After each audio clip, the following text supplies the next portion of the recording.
പാരമ്പര്യവും ആത്മീയതയും തേടിയുള്ള ഋഷികേശത്തിൻ്റെ യാത്രയിൽ എല്ലാ പ്രിയ ഭക്തർക്കും സ്വാഗതം.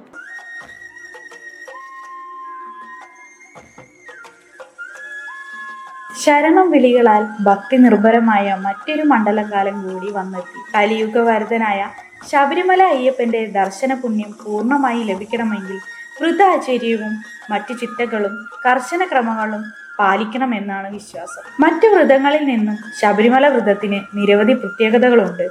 വൃശ്ചികം 1 മുതൽ ധനു 11 വരെയുള്ള 41 ദിവസമാണ് ശബരിമല വ്രതം അനുഷ്ഠിക്കുന്നത്.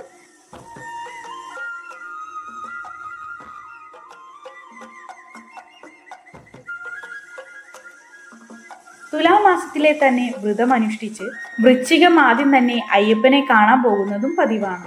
സുഖഭോഗങ്ങൾ ത്യജിച്ച് നിഷ്ഠകൾ പാലിച്ച് ശബരിമല സന്നിധാനത്ത് എത്തിയാൽ അയ്യപ്പന്റെ അനുഗ്രഹം ലഭിക്കുമെന്നാണ് വിശ്വാസം. മനസ്സും ശരീരവും ശുദ്ധമാക്കി 41 ദിവസം വ്രതം നോറ്റാലാണ് ഒരു അയ്യപ്പൻ അല്ലെങ്കിൽ മാളികപ്പുറം ശബരിമല ധർമ്മശാസ്ത്ര ദർശനത്തിന് വിധി പ്രകാരം അർഹത നേടുക.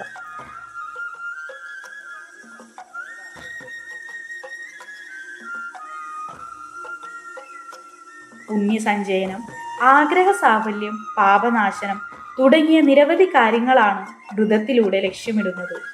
ജീവകടങ്ങളിൽ നിന്നും മോചിപ്പിക്കാനുള്ള ഉപാധിയാണ് ശബരിമല വ്രതത്തെ കരുതുന്നത്. ശബരിമല ശ്രീ ധർമ്മശാസ്താവിനെ വ്രതനിഷ്ഠയോടെ വേണം ദർശനം നടത്താൻ. കന്നി അയ്യപ്പന്മാർ മുതൽ ഗുരുസ്വാമി വരെ ഓരോ നിഷ്ഠകളാണ് പാലിക്കേണ്ടത്. ശബരിമല വ്രതത്തെ പൊതുവെ മണ്ഡലവ്രതം എന്നാണ് അറിയപ്പെടുന്നത്. ശബരിമല തീർത്ഥാടനം വ്രതശുദ്ധിയുടേതാണ്. മനസ്സും ശരീരവും ശുദ്ധമായിരിക്കണം.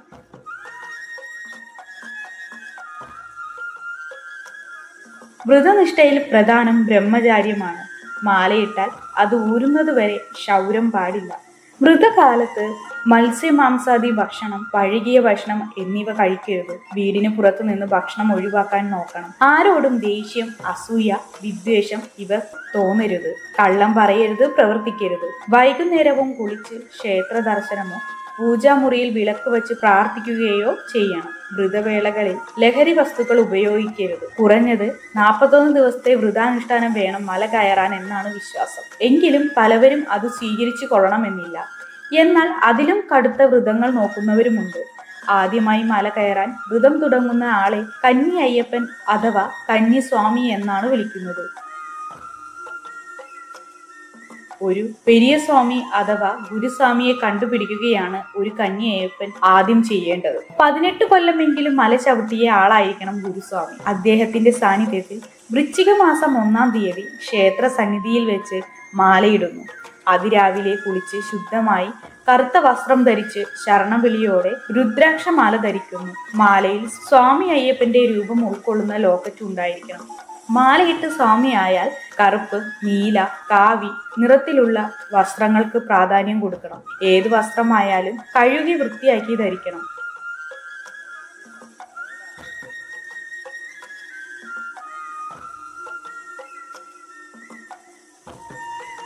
വൃശ്ചികം 1 മുതൽ ധനു 11 വരെ വ്രതാനുഷ്ഠാനങ്ങൾ തെറ്റാതെ അനുഷ്ഠിക്കണം. ശബരിമലക്ക് പോകും മുമ്പായി കെട്ടുനിറ അഥവാ കെട്ടുമുറുക്ക് എന്ന കർമ്മം നടത്തുന്നു. ഗുരുസ്വാമിയുടെ നേതൃത്വത്തിൽ അയ്യപ്പന്മാർ ഇരുമുടി കെട്ടുനിറയ്ക്കുന്നു. കെട്ടുനിറ വീട്ടിൽ വെച്ചോ അടുത്ത ക്ഷേത്രത്തിൽ വെച്ചോ ആകാം.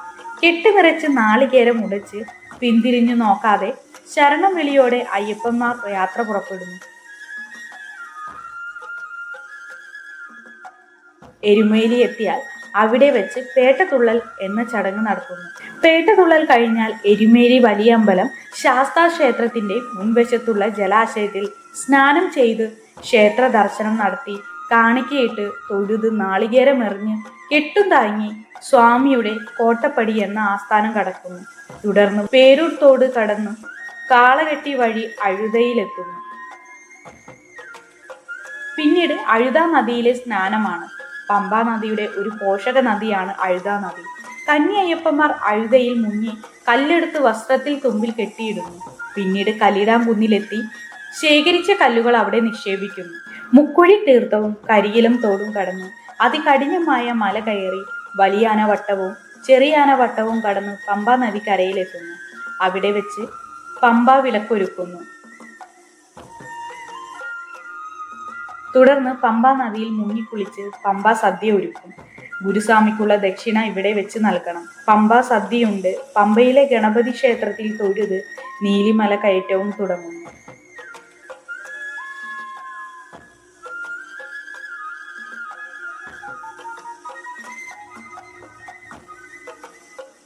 പിന്നീടുള്ള യാത്രാമധ്യേ അപ്പാച്ചിമേടും ഇപ്പാച്ചിമേടും കാണാം. അവിടെ അരിയുണ്ടയും ശർക്കരയുണ്ടയും എറിയുന്നു.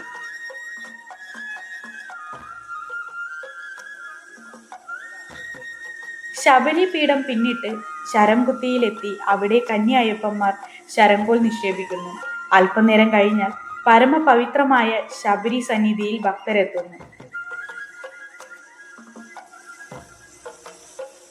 18-ാം പടി കയറുന്നതിന് മുമ്പ് ഇരുമുടിക്കെട്ടിൽ നിന്ന് തേങ്ങയെടുത്ത് പടിയുടെ അടുത്തുള്ള കല്ലിൽ എറിഞ്ഞുടയ്ക്കുന്നു. പിന്നീട് 18-ാം പടി കയറി ക്ഷേത്രത്തിലെത്തി ഇരുമുടിക്കെട്ട് അയ്യപ്പന് കാണിച്ചു കൊടുക്കുന്നു. തുടർന്ന് കെട്ടഴിച്ച് നെയ്തേങ്ങ പുറത്തെടുത്ത് ഉടച്ച് തേങ്ങയുടെ ഉള്ളിൽ നിറച്ച നെയ്യ് ഒരു പാത്രത്തിലൊഴിച്ച് ഭഗവാന് അഭിഷേകം ചെയ്യാൻ കൊടുക്കുന്നു. നെയ്യ് ജീവാത്മാവും തേങ്ങ ശരീരവുമാണെന്നാണ് വിശ്വാസം. അതിനാൽ നെയ്യ് പുറത്തെടുക്കുന്നതോടെ തേങ്ങ ജഡമായി സങ്കല്പിക്കപ്പെടുന്നു. ഇങ്ങനെ മുറിച്ച തേങ്ങകൾ പിന്നീട് 18-ാം പടിക്കടുത്തുള്ള ആഴിയിൽ നിക്ഷേപിക്കുന്നു. തുടർന്ന് പ്രദക്ഷിണമായി വന്ന് കന്നിമൂല ഗണപതിയെയും നാഗദൈവങ്ങളെയും തൊഴുത് ഭക്തർ അടുത്തുള്ള മാളികപ്പുറത്തേക്ക് പോകുന്ന വഴിയിലാണ് ഭസ്മക്കുളം. ഭക്തർ ഇവിടെയും കുളിക്കുന്നു. മാളികപ്പുറത്തമ്മയുടെ നടയിൽ യഥാവിധി വഴിപാടുകൾ കഴിച്ച് സമീപത്തുള്ള കൊച്ചുകടുത്ത നവഗ്രഹങ്ങൾ, നാഗദൈവങ്ങൾ എന്നിവരെയും വണങ്ങുന്നു. തുടർന്ന് അവശേഷിച്ച നാളികേരങ്ങൾ നടയിൽ ഉരുട്ടുന്നു.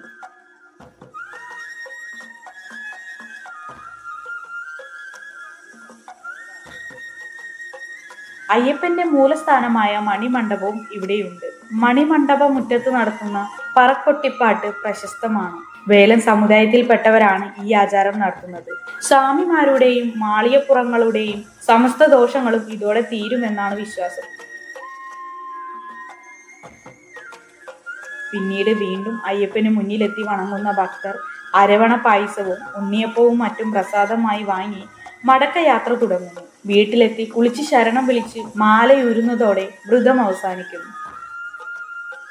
ശബരിമല ശാസ്താവിനെ കാണാനെത്തുന്ന ഓരോ ഭക്തർക്കും സ്വാമി എല്ലാവിധ ഐശ്വര്യങ്ങളും അനുഗ്രഹങ്ങളും നൽകട്ടെ എന്ന് പ്രാർത്ഥിച്ചുകൊണ്ട് ഋഷികേശൻ അടുത്ത പുണ്യഭൂമി തേടി യാത്ര തുടരുന്നു.